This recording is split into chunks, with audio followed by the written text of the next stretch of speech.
So why do we travel? Why do we stuff our belongings into suitcases, pack ourselves into cars or tiny metal cylinders, and hurl ourselves across land and seas to visit people and places, mountains and beaches, and art and architecture? Is it about the experience of another culture? Is it about soaking up the sun or hiking a trail or admiring a statue? Is it to break bread with new and old friends? Or is it to glam up our Instagram feed? One reason I like to travel is to go see what the other 96% of humanity is up to. We're 4% as Americans, right? And what solutions they've come up with to common problems that we face. I'm curious about this, so I asked my friend Steve Smith. Steve is a travel expert. He's a tour guide and has spent almost 40 years with the Rick Steves Travel Company. He also has authored the Rick Steves France travel books for those 40 years. Steve spends a third of his time in France, updating the travel books and leading tours, and he also leads an annual trip to Guatemala. So yes, Steve knows travel. So I took my curiosity to Steve and asked him why we travel and why he has spent most of his life inspiring others to experience the world. And the answer is not about the destination, nor is it about a piece of art, and it's definitely not going to show up in your Instagram feed. When you come home from your trips, it's not going to be the Louvre or the Eiffel Tower that is your memory. It's going to be somebody you met, an experience that you had on the way that is going to be what you remember most. I mean, you will remember the Louvre and the Eiffel Tower, and the views are great. But what's going to really stay with you, it's the people you meet, right? But those little conversations is what I want to say can happen left and right. But they can't happen on your couch, Roger. Yes. Take your headphones off. Get up. Get out. Hi, I'm Roger Kastner, and welcome to the What Do You Know to Be True podcast. In these conversations, I talk with ordinary people about their extraordinary skill, their superpower, and the meaningful impact it has on others. The goal is not to try to emulate or hack our way to a new talent. Instead, the intention is to learn more about their experience with their superpower, and in doing so, maybe we can learn something about the special talent in each of us that drives us towards our potential. If you're ready, let's dive in.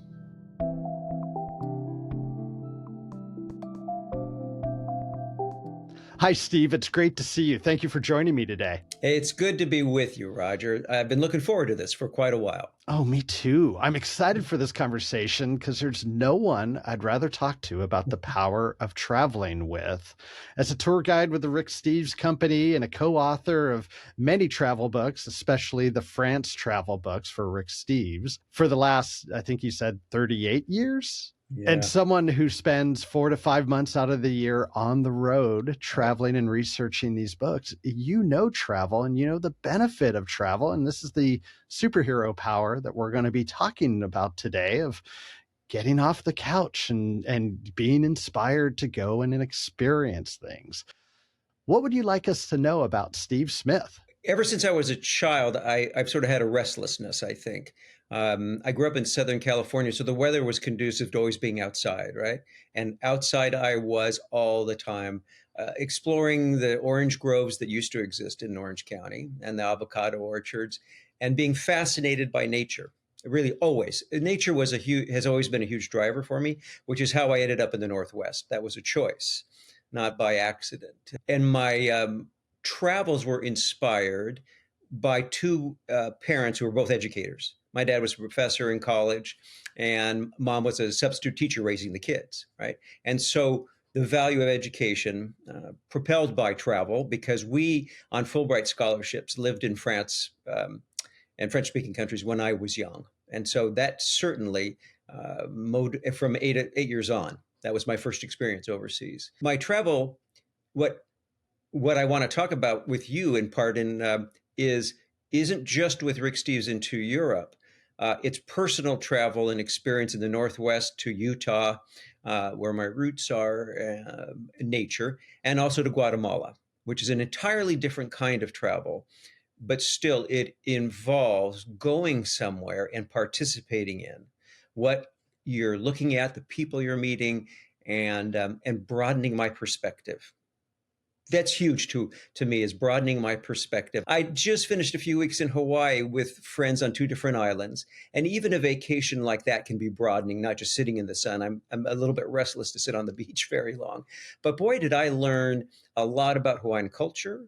The Bishop Museum in Oahu's phenomenal, and so these things that I think of more as vacations can also be horizon broadening too. I'm going to be a little bit of a crank here with the second question. And yes, you're welcome in advance. When I think about climate change and the carbon footprint associated with travel, the pain in the ass that air travel can be these Yeah. days, plus the quality of those travel documentaries on the big screen TV, there's a significant emotional barrier or resistance to traveling these days.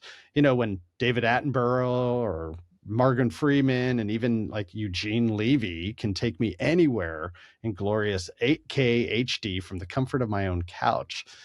Why, Steve Smith, would you say I need to pack up my 3 pairs of underwear, my 3 shirts, a sweater, and a pair of pants into my carry-on and subject myself to overcrowded flights, long lines at customs, and pickpocket thieves like the one that got your friend Rick the last summer? Why would I do that? I can't believe you knew that. First, we need to take climate change seriously, but we shouldn't flight shame at the same time, right? I mean, that's a serious issue, and I agree. Climate change overall is something we should deal with in all parts of our lives, and I think we should consider carefully our trips, and how we travel and how much we travel. I think that's wise. That said, aviation accounts for 2.5% of global emissions.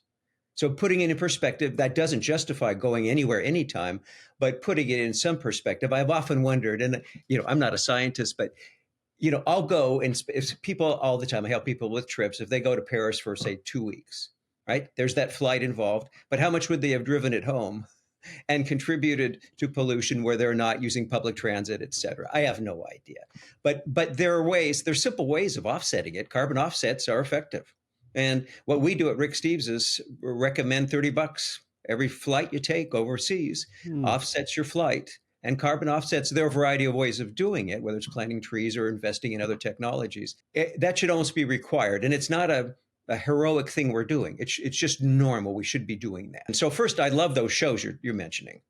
Anthony Bourdain's too. Wow, those are inspirational. By no means, we do TV shows at Rick Steves. I'm going to go do 2 more this fall, 2 or 3 more. I want people to watch those shows, both to bring back good memories, and to inspire future travels, maybe. And we know if not everybody can afford to go every year to Thailand or Guatemala or France, whatever, they can certainly get inspired through those excellent shows, but not at the expense of going. I wouldn't by any means suggest that that's a replacement for in-person experience. And that's inspired from what I've learned from Rick. It's about broadening your perspective, to go in person, to meet people, to see your country through the lens of another country's people, to make those connections, those in-person connections. It could be as simple as a waiter in a restaurant or a cafe that you go to every day, and you sort of suddenly realize they speak more English than they let on, which is typical of the French. And it could be something in Guatemala too, that, wow, I didn't realize how much went into making coffee that you can't get unless you're there in person. I think we have a responsibility to pay attention to climate change, and also when we travel to do it thoughtfully, with intent. I'm glad you asked the question, because I think that's very important. And I do love those shows too. Dang, I love those shows. You mentioned the Anthony Bourdain series, and that feels so much more about travel than it does about food. Your superhero power that we're talking about today, to inspire, to experience, is exactly sort of what I get out of his videos, because they are about experiences. And yes, food is a context, but if we're eating 3 or 4 days, 3 or 4 times a day, why not do that with other people from the places we are visiting, to get a sense of what their life is? Because that will broaden perspectives, that will build bridges, that will give us a different sense of, not only where we're at, but our place in the world.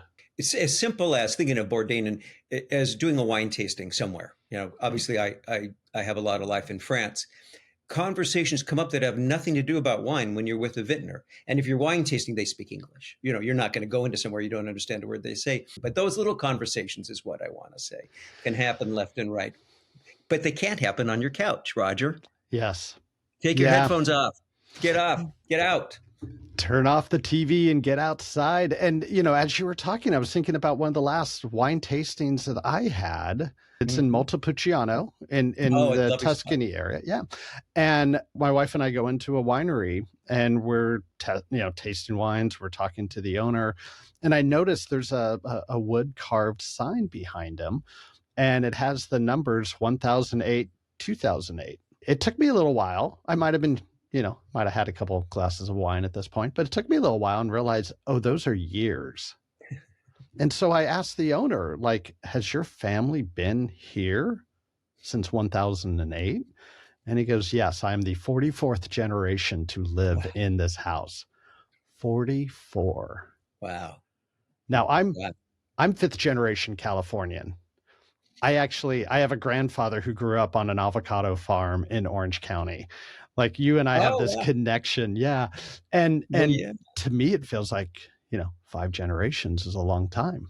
The idea of living in one, having those deep roots is an experience, is a way of life that is, very, I'm going to use the word foreign, and I don't mean to, no pun intended.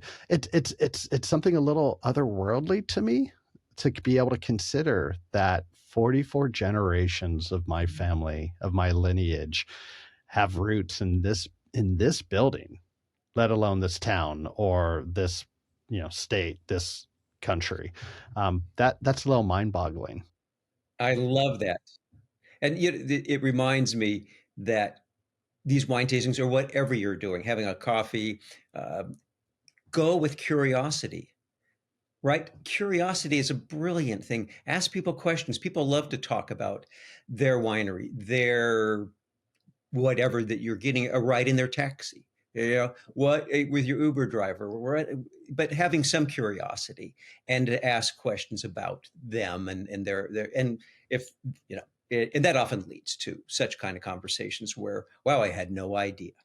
It also reminds me, we had the fortune of staying at your place in France last summer, and the conversation I had with your father. Now, for those who don't know, Steve's dad, 98-year-old, getting close to 99 now, I presume. Yep. A few months away still, but yeah. Bill, one afternoon, your father and I sat there and I got to learn about your uncle. Oh, yeah. And your uncle's experiences in World War II. And I was able to follow along only because I've seen the miniseries Band of Brothers, and realizing, from what your dad is telling me, is that your uncle was right there. That was his life. Yeah. Mm-hmm. Band of Brothers. Yep. I don't know if I get that story anywhere else. And I think, to your point about taking off the headphones, getting out of our phones and having conversations, we don't have to travel to do that. But is there something about traveling that either makes us more vulnerable or makes other people more vulnerable, so we open up and have a different level of conversations than we do in our everyday life? When we travel, we're ambassadors. If there's any country in the world of which people have preconceived notions, it's Americans, right? And by going in person and smiling, being nice and polite, and not demanding, we do a great job of changing perceptions and stereotypes, right? And loosening vulnerabilities of people.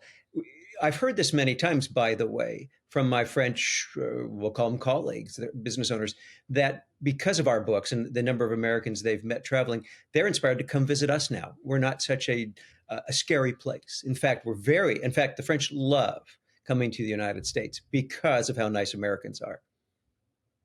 And now because our coffee's good too. I remember in the old days, that diner coffee right before Starbucks, et cetera, was that was a deterrent for a while. Anyway, but that notion that as we travel, wherever we go, and again, even Hawaii, to be sensitive to Hawaiians' experience, natives, that can go a long way to improving. And it's a complicated world out there, Roger. It's a globalized world, one that is filled with, one reason I like to travel is to go see what the other 96% of humanity is up to. We're 4% as Americans, right? And what solutions they've come up with to common problems that we face, and to understand their struggles. For example, when of countries that are developing, like Guatemala, which you know well. When I take my groups down there, we pick coffee beans, right? And we pick for an hour, and then we realize, and it's bend over, hard work. Did we get the right color berry? This kind of thing's got to be red. And then we watch the roasting, the whole production process, because so many of those farms are small, and we experience it in a small farm. And we realize after an hour's worth, we've picked like a cup of coffee, 1 cup. After an hour's worth of labor, and you get the sense they get paid $2 a day, this kind of thing. You just made 15 cents or whatever, but you can't get that experience from your couch, right? So let's dive into that extraordinary talent. What or who inspired you to have this superhero power of inspire to experience? My parents, my own curiosity, right? And Rick Steves, right? I mean, I have learned a lot from him. I like to say that for 40 years, I've been teaching him the art of French living while he taught me the science of guidebook writing and experiencing. And together it's been a successful partnership. And certainly he's just it's astonishing what he's accomplished. And he's inspirational, seriously. And somebody who still makes me think in ways that I hadn't thought of, let's just say. And I like that. I need to be, we all need to be made to think in ways we haven't thought of. Yeah. So tell us how you and Rick first met. He was teaching a class in travel in the early 80s. And I had been raised, so I spoke French fluently and went to school when I was in 3rd, 4th grade, and then back in 7th grade, this kind of thing, because my dad had a Fulbright scholarship. A lot of this, as a result of World War II, to help rebuild Europe's economies. And my parents, rather than sending me to the American school, the international school in English, wanted my sister to attend French schools. So suddenly I was a Catholic, a born-again Catholic, and attending a parochial school. So I had gained this knowledge and travel and understanding of France, at least, and traveled throughout Europe, because Dad and Mom, with Europe on $5 a day, we traveled. If anybody remembers Arthur Fromer's books, great books. The guy Rick calls the godfather of guidebooks. So I had come back and been working after leaving Southern California in graduate school in Seattle, and Rick was teaching at the experimental college, they called it, after hours classes. And I listened to his talk about travel in Europe, and I went up to him afterwards and said, "The great talk, Rick. And I think there's a hole in your knowledge, and it's called France." Because he kind of talked around the whole country, really. It was clear he's German and Norwegian, sort of comfort, northern, but the France thing had sort of confused him. And so that started a friendship right there. And bit by bit, we started. So I was a civil engineer. I was working at Washington State Ferries at the time in managing the planning department. But bit by bit, we started doing summer trips. I'd take summer vacation and work with Rick. And bit by bit, we started working more and more together, to the point where, wow, we have all these books and tours. And when I first started, there were 4 of us who led tours. There's now 220 guides, and we take 40,000 people a year or something like that. We took a couple hundred at most when I was first starting with them. The guidebooks that we produce outsell the whole competition combined now. Rick is so dominant. The reason is we research in person, and Rick is rigorous about that. So this very idea that I'm actively encouraging that you go experience directly, not from your couch, is what we have to do as researchers. We can't dial it in. That's one thing Rick is adamant about. When we went to that trip on Italy, we used the Italy book, and we ended up, the experiences we had, whether it's with the vintner in the winery, or we're in Siena in a butcher shop, and letting them know that we were, it was the Rick Steves paragraph about this butcher shop that made us come in. And the guy just sets us up with a beautiful spread, not because we mentioned the book, but because we Sure. were there and we wanted the sampler platter, and we're there for about 3 hours, and he had officially closed, but then the neighborhood comes in and Yeah. there's this huge conversation going on, and it just felt like we were part of that experience, that, a way of life. And we had told them that we were going to be driving around Tuscany the next day, and they're like, come back in the morning and we'll tell you where to go. I'm like, okay, this is going to be wonderful. So we come back. He said, come back at 9. Come back at 9. It's, they're closed. There's no light on. It's, there's no one there. We go back to the hotel. We pack up. We're ready to go to the rental car place, and we thought, let's just check back in. And the door was just barely cracked. It's maybe Yeah. about 9:45. The door is barely cracked. I opened up, and then I asked, is anyone here? And the guy comes out from the back, big booming voice. He grabs a relief map off the wall. He puts it right down on the boards that he's going to be, cutting meat with in a little bit. He calls his brother out. He gets out a magnifying glass and tells his brother to start writing things down. And the only thing they have to write down on is a paper bag. Mm-hmm. So he starts telling them, and he's calling out names of cities, and he explains that there's the roads aren't named, but when you come to a fork in the road, you go to Florence or Rome. And so he's just calling out these cities. And I asked him, when he was done, I'm like, really, telling him how much I appreciate. Can we buy like a picnic lunch? He goes, no. You're gonna want to eat on the road. Just go. And I'm like, well, do you have a place you want us to go? And he goes, it's all going to be good.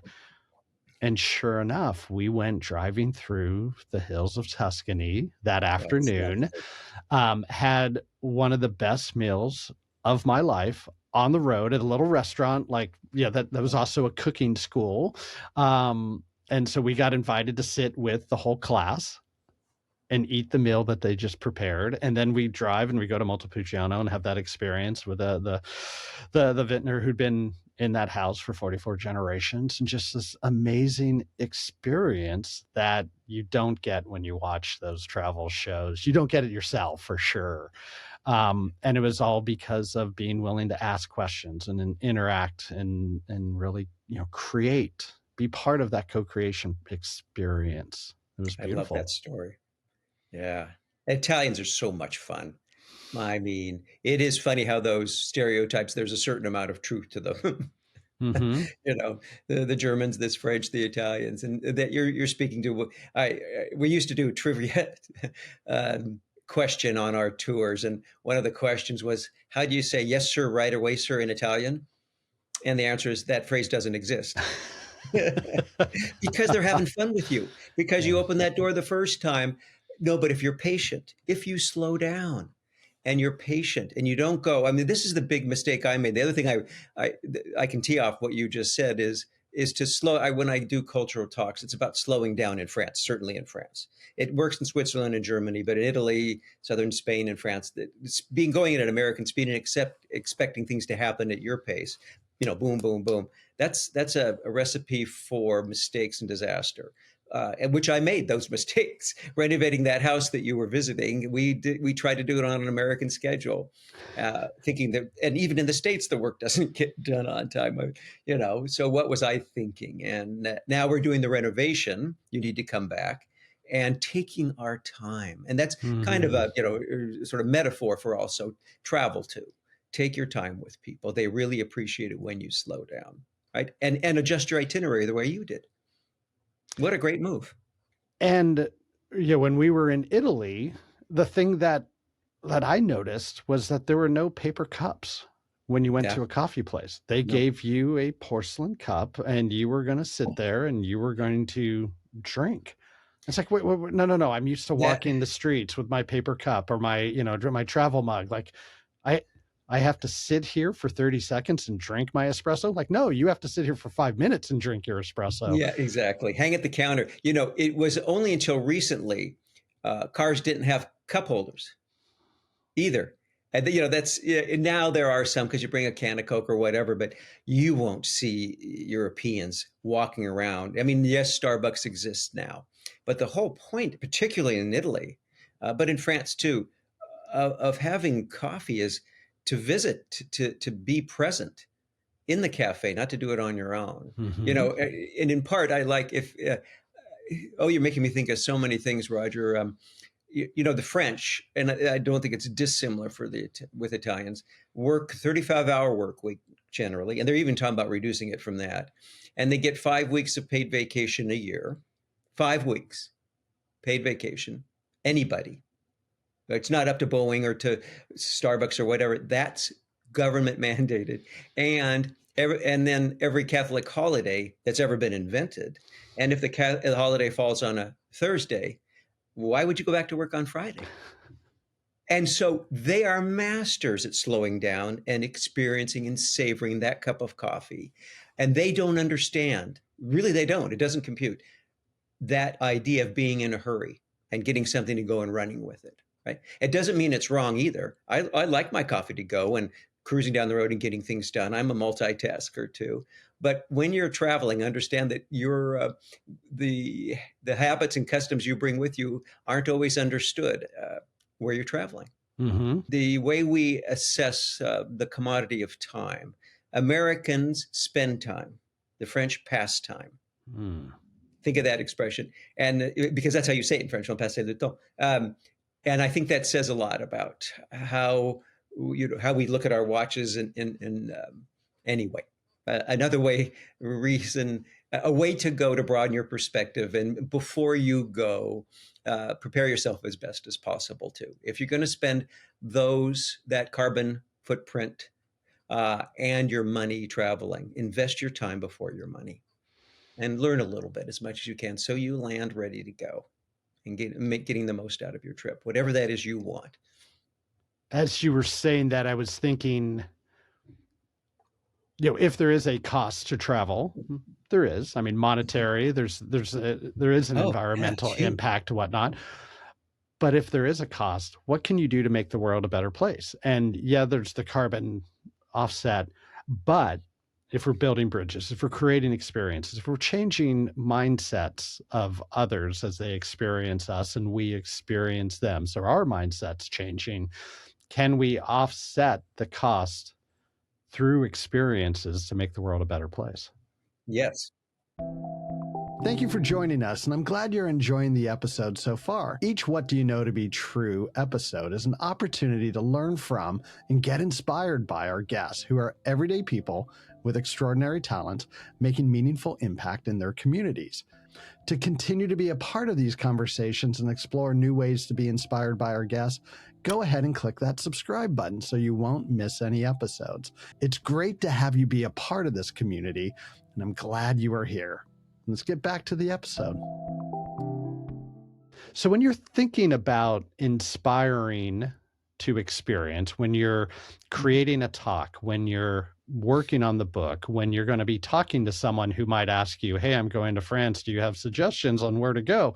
When you're looking to inspire, do you have a framework or a way of thinking about that process when you start? How sad it is how few people who travel internationally go with a book or good information, how they make it up as they go once they arrive. And I hear them at hotel receptions all the time. Americans, what should we do today? Well, you're not going to get into the Louvre Museum or up the Eiffel Tower because you had to book that in advance now. It is a big issue. And there are lots of people traveling to the popular cities like Paris and Rome, Florence, Venice. Get ready for it, for sure. And it makes it harder. It really does. But the rest of the countries are still quiet. That you experienced in Burgundy, and they are a fraction of the price as well. You asked about a framework. It is how it is getting harder in big cities. I mean, I heard a piece recently about the Sistine Chapel. Maybe you heard that too. There's so many people wanting to go in the Vatican museums and the Sistine Chapel, and I mean, it was that way when I led tours there, decades ago. That the painting is becoming damaged. by our respiration, et cetera, just like it would in the caves in the Dordogne that are 30,000 years old from cave Cro-Magnon period of time. So they have to limit the number of people. Well, that's just an indication of how many people want to go to these popular places, right? Well, you're going to have a better experience. I mean, you gotta see the Louvre, you got to see the Eiffel Tower. I mean, I would never suggest not, and the Vatican Museum, but boy, pepper your trip with smaller places or other experiences, and be open to what you did. I still love your Italy experience in Montepulciano and the Tuscan hill towns. Yeah. Well, and it was the day before we did that road trip, and I still, my wife and I will joke because the owner of the butcher shop, after he was reading off a couple instructions to his brother to write down on that paper bag, he looks at us and he says, "You're going to get a bit dusty," um, because the roads aren't all paved, and Yeah. yeah, that I think we had to pay a little extra fee for how dirty the car was when we dropped it off. But the day before, we went up to Florence and we got to see the statue of David. And there is something that you cannot get from pictures about the Yeah. look in David's eye, about the details on his hands. You can't get from a book. You can't get that from watching it on TV. You actually have to see it. But I love that juxtaposition of one day we're marveling at David, the next day yeah, we're bouncing around the hills of Chianti and going down to the hill towns in southern Tuscany, and that, both those sets of experiences um, are amazing for very different reasons. But did we the quality of the experiences though are really high, but they're very different. It's very different standing in a long line of tourists and having Yeah. to sort of shuffle through the museum to get that 5-10 minutes. Definitely worth it, but a different quality of experience. And then, Right. that evening talking to the butcher, and the next day talking to people, at that cooking class that just made us this most amazing white truffle gnocchi. I can still taste it. Oh God, I love white truffles. Yeah. Oh, so good. Well, you had asked about framework, Mhm. and yeah, the common thing that so just what you said, to help somebody plan a trip, they have X number of days, and so to make sure that I know what's important for them to see, but also that I slow them down. It's very common to think you can do more. If you look at a map, I mean, France is two-thirds the size of Texas, right, with twice the population or three times the population, right, and far more diversity. I mean, there's two different coastlines in France, the Atlantic and the Mediterranean. There's three mountain ranges, the Alps, the Pyrenees, and the Massif Central, right? There's a lot there. So to try to focus people so that they have those times, those moments to be able to experience and have those conversations that broaden their perspective. If there's a framework, that maybe that explains it best to try to help people. Yeah. Well, and as I experience the resetting of expectations of how much you can get done in any given day when you're traveling, by resetting, by slowing down, you might actually get to experience more. Right. But then there's the reality of, like, it takes you 5 hours to, once you land at Charles de Gaulle, to even get into downtown Paris. Like there's Yeah. some of those realities that. Well, that's why you have a guidebook, because I teach you how to do that most efficiently.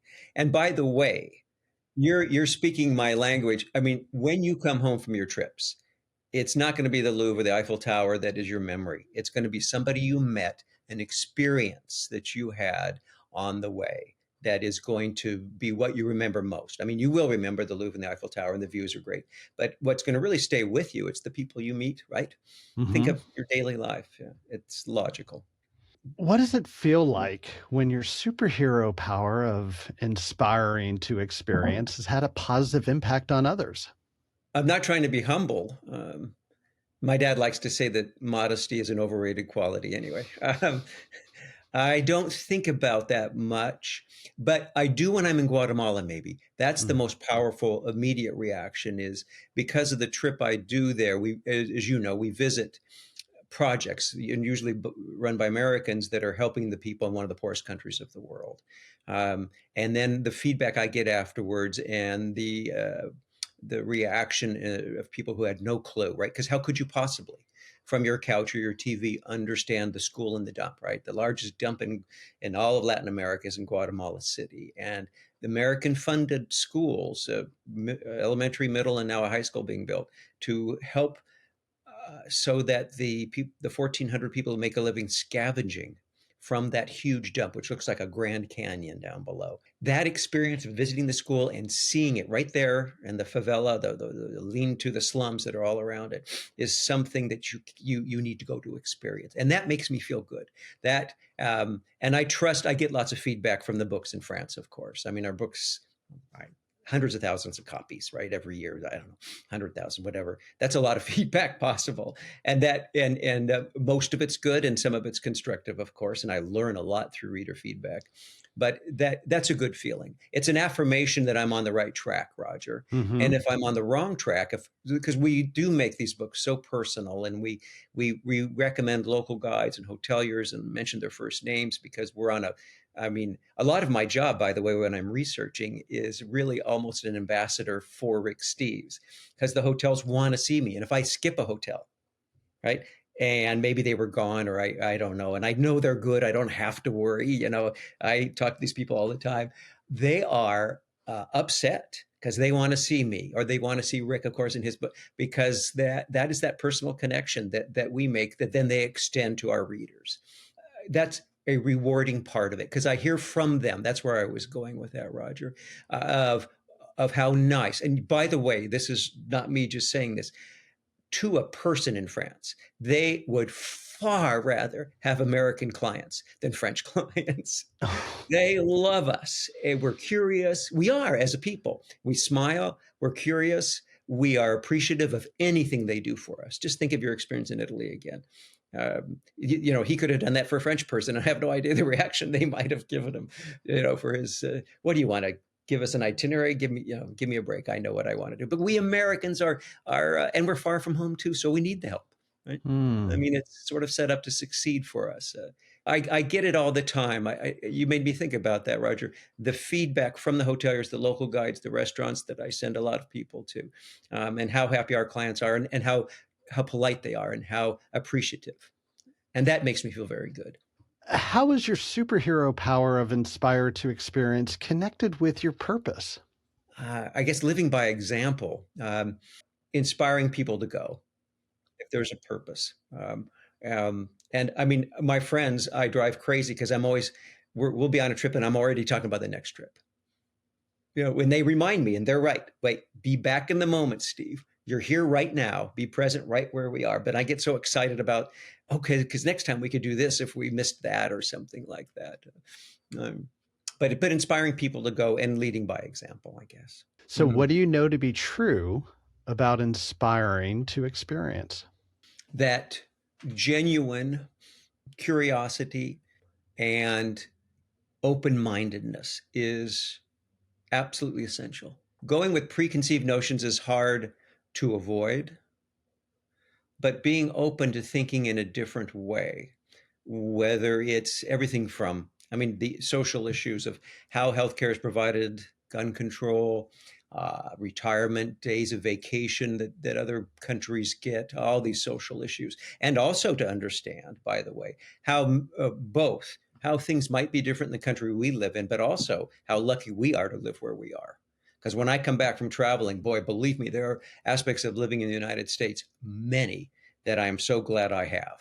Going, with that open-mindedness, that's huge. And we don't have it best figured out, nor do the French, nor do the Italians. And I love how you're talking about coming with curiosity and being able to be open to new experiences. And then you also talked about something that I found to be true when I traveled. I was fortunate enough to travel a lot around teenage years and early adulthood. And the thing that struck upon me the most was coming back home and being able to see things here differently and more clearly than maybe when I left. And so again, the curiosity, the open to new experiences. And there's something about traveling that to get the most of that experience, coming with curiosity and being open to new things is really important.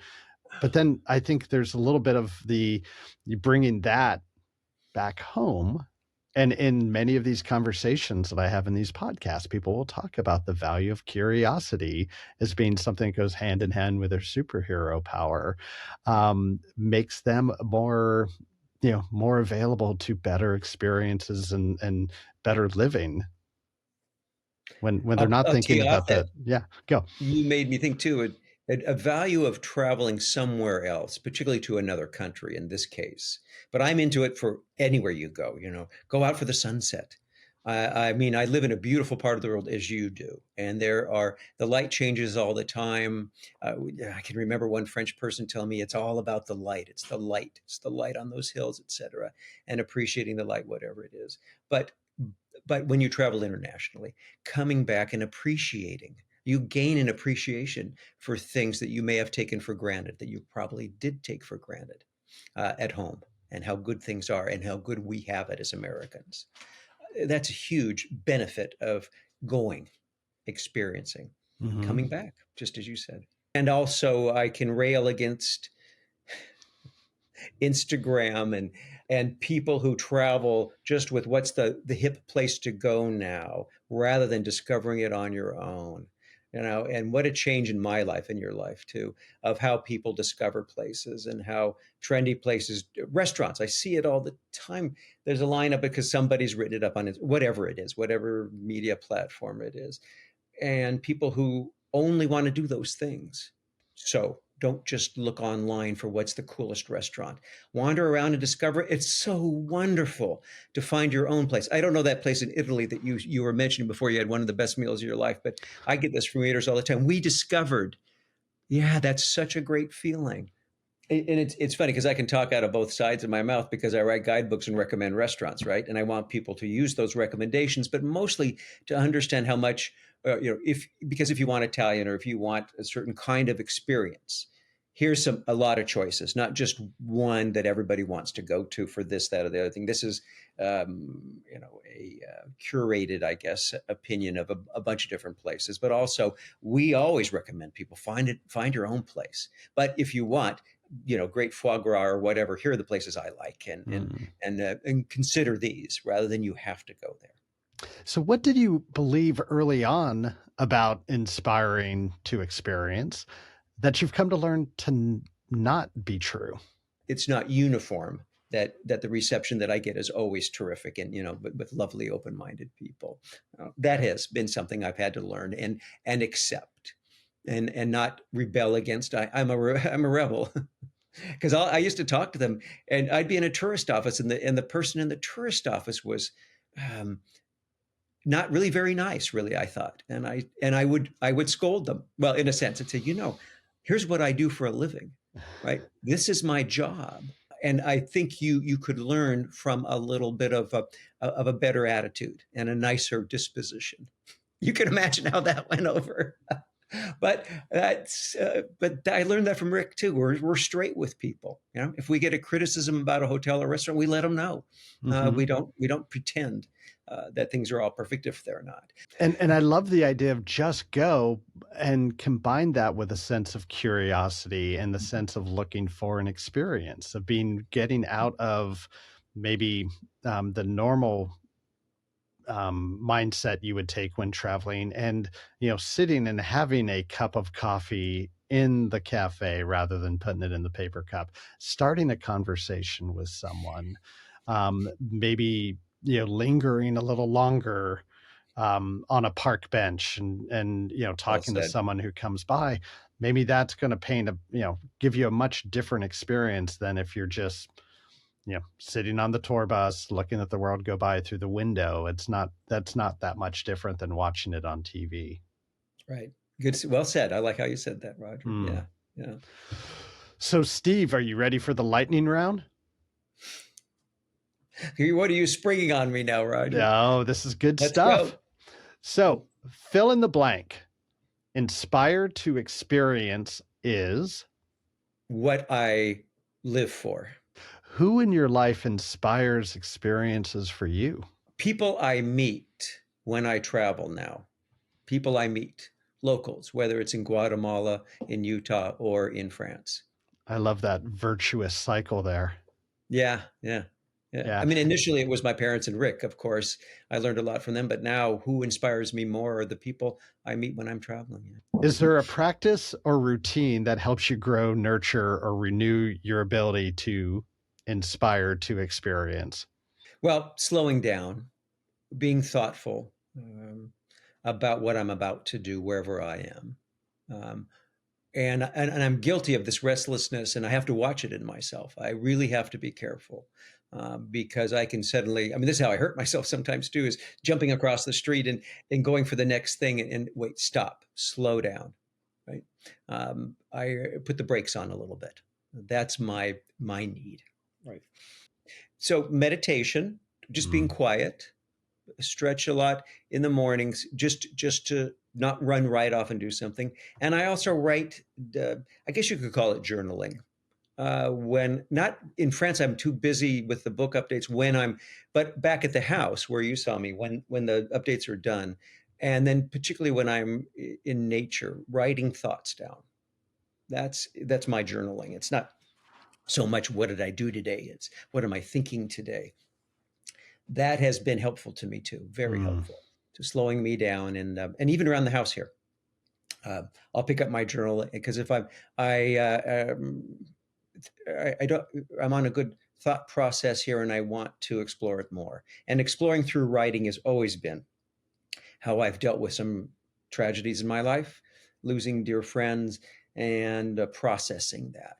And it's also processing how I'm feeling, what I'm doing, what matters to me. Is there a book or movie that you recently consumed and would recommend that has inspired to experience as a theme?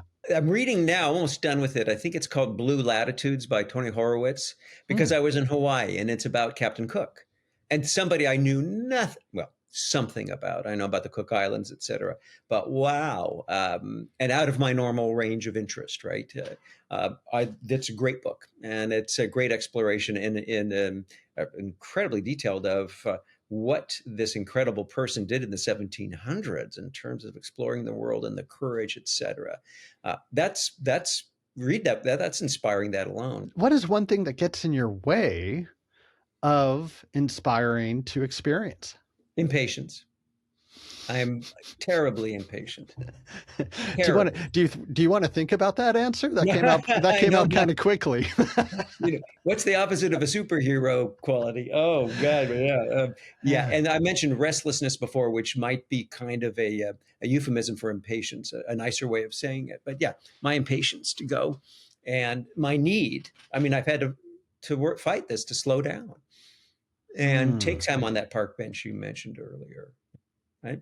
No, that's what I have to fight with all the time. That is really interesting. So the thing that your superhero power of inspiring other people Yeah, to I know. do is the thing that's Oh yeah. your challenge. And I have to follow my own advice. I really do. And that's the if self-criticism and would be exactly that. What word or phrase describes what inspiring to experience feels like when it's had a positive impact? A deep feeling of happiness, Mm-hmm. genuine. There's a such a difference between just momentary. That's a great sunset, which is nothing wrong with that, and that more profound feeling of contentment. Contentment. There you are. If a listener wants to ask you a question or follow you, where do you want to point them to? Two sources, actually, Roger. One is ricksteves.com, because the staff there will take your question and it may be answered by somebody more knowledgeable than I. You could be going to Ireland or to Italy, and there are people who know far more than I do. But if you want to get in touch with me, they'll make sure it makes sense that and do I want to be contacted? And also Global Visionaries Hmm. for travel to Guatemala. And you can just Google Global Visionaries. That's an organization in Seattle that my daughter and your son both went through in high school. That is about helping grow global leaders from our student children. And I'm connected with them still too. If you have questions about Guatemala, the staff there will get your question to me. And are you still running the Experience Guatemala trips? Yes, I do it every year. I mentioned it before too. That's just such a rewarding trip in such a different way because it's a mix of seeing the highlights of this country that is beautiful, spectacularly beautiful, and the culture and the Mayan culture is so alive and vibrant in front of you that you wouldn't experience in the same way in the easier to travel to country of Costa Rica. Nothing wrong with Costa Rica, but I think you get more of a real sense of reality in Guatemala. And we also mix that in with a good dose of understanding the challenges that the country faces and projects that are underway that global visionaries, for example, schools being built in rural areas where they couldn't walk far enough. There were no roads to take them to the distant schools in the cities are being built. I think we built over 40 different classrooms. Then we visit projects like that as well on that tour, and it's very to see in person the good work that's being done. And using Guatemala as an example, I think Americans are doing this throughout the world in countries like this. That's the way to travel to a developing country like Guatemala, I think. Global Visionaries has been um, around for over 22 years and has a sister program in Guatemala. So high school youth Right. from the United States and Guatemala get together and they do projects within communities directed by the communities of what they need. And the numbers of classrooms is actually over 500 during Wow. that time that have been constructed. And Wow. the That's great. numbers of trees that have been planted as part of the Mhm. reforestation is, in the thousands. Like the impact has been amazing, and Mhm. love that the work is actually really guided by a philosophy that was coined by Lilla Watson of, if you're here to Right. help me, you're Yes. wasting your time. But if you're here because you know that your liberation and my liberation is tied together, let's get Right. to work. And so the work is done very much in that.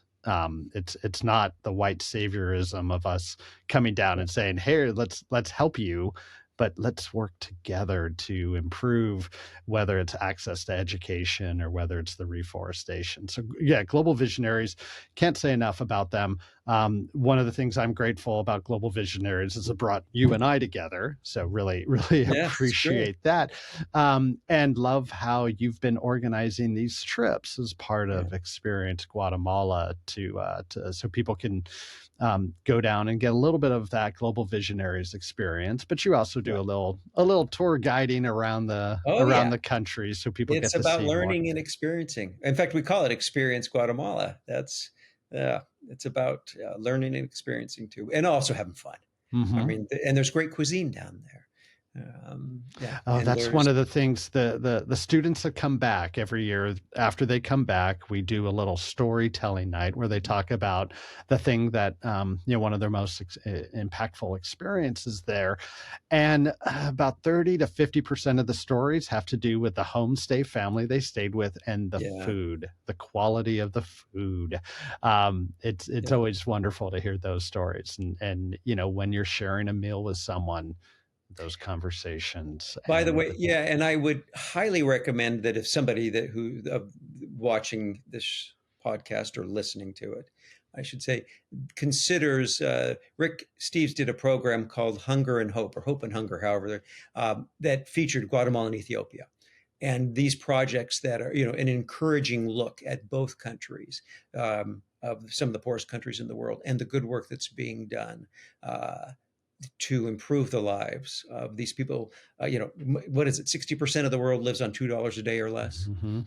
right? And that's a great. He did an excellent job on that show, and I thought the way he featured Guatemala was right on too. So, Yeah, I'll put highly the link recommend. to that show in the show notes here. Good. I Um, hope you do. Good. but if someone wants to learn more about Experience Guatemala, where do you want to point them to? Globalvisionaries.org. Okay. Our itinerary is up there on the website. I just talked to Jennifer, and it should be accurate, and the dates of departure for 2024. Yeah. Or Wonderful. whatever year. But we always go in November. I mean, people always think it's going to be hot or whatever. No, I mean, there's no humidity. I mean, the country, most of what we visit is at 6,000 feet. The temperature is about 80 degrees, no humidity until we go north to Tikal. Then there's a little humidity up there near the Mexican border to the Mayan ruins. But Hmm. no, it's any time of the year is a good time to go. So don't wait for my tour. Just go if you have to. There's other groups that do it well too, or experiencing it on your own. I love that.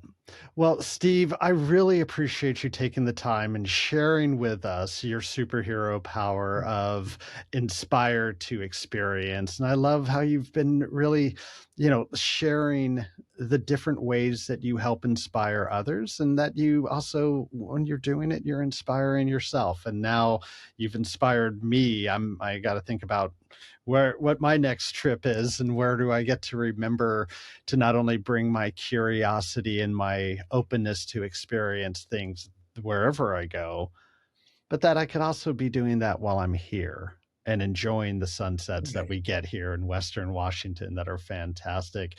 And if it's even going out and walking in the rain, there's plenty of people out walking their dog, and maybe it's time to talk about their dog or get to learn a little bit more about them. So there's more to Isn't that experience. funny? Yeah. We don't have to travel the world to get that experience, but there is a big world out there where we can gather more experiences that we can't get here. So thank you for sharing that. Thank you for being here with me. I always appreciate you and our conversations, and I'm just very grateful. This was a pleasure. It was good to be with you, Roger, and a joy. And um, can't wait to see you again soon, I hope. Absolutely. Take care. Awesome. Cheers. So thank you all for being in this conversation with us. And thank you, Steve, for sharing your experiences and perspectives on traveling and bringing your curiosity to travels and creating those experiences with locals.